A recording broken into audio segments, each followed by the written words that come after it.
Thinking Aloud. Conversations on the leading edge of knowledge and discovery with psychologist Jeffrey Mishlove.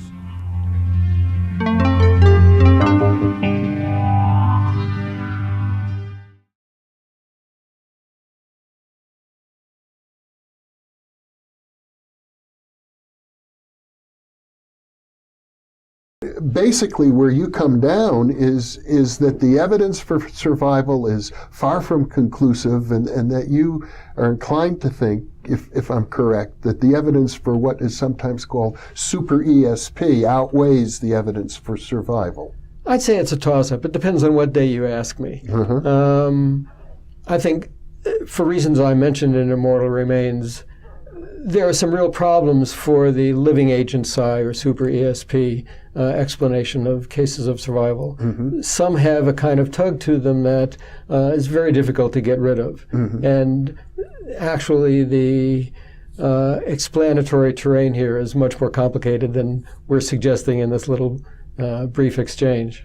Obviously, these are issues that philosophers have been pondering for over a century. Yes. For over a century. So we can't hope to solve them in the context of a half-hour video interview. What I'm willing to say is that it's certainly not a slam dunk in favor of either survival or the living agent's psychic functioning alternative. All right. That's clear. It's perfectly okay to kind of keep it ambiguous. I think the point that we want to make now, however, is at least that when evaluating mediumship or channeling, it's useful to keep in mind the considerable database that exists in the field of multiple personalities, because they each seem to, in their own way, shed light on the other. Yes, it's absolutely important to keep in mind that in cases of multiple personality disorder or even less pathological forms of dissociation, people have the ability to create very impressive alternate personae,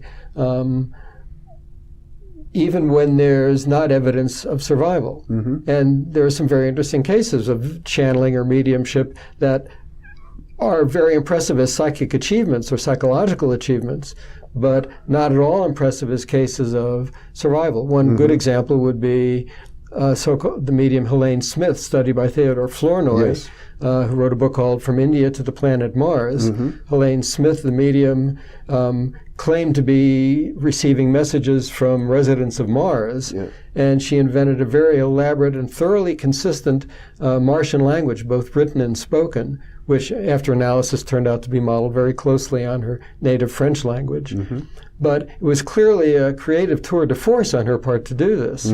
And if we don't take that kind of thing seriously, then I think it's going to be all too easy to overestimate the achievements of mediums in a more survival-related context. And I suppose a whole other aspect to this is the question of creativity. I often think that in the parapsychological domain, there are individuals who are frustrated novelists. that many of them might be quite gifted at creating very elaborate stories if they had chose to channel their creative energies a little differently. And we should also keep in mind how dissociation, hypnosis, or otherwise leads to or can unleash various kinds of creative abilities not otherwise demonstrable. Yeah, we haven't even touched on that. It's such a rich topic. Yes.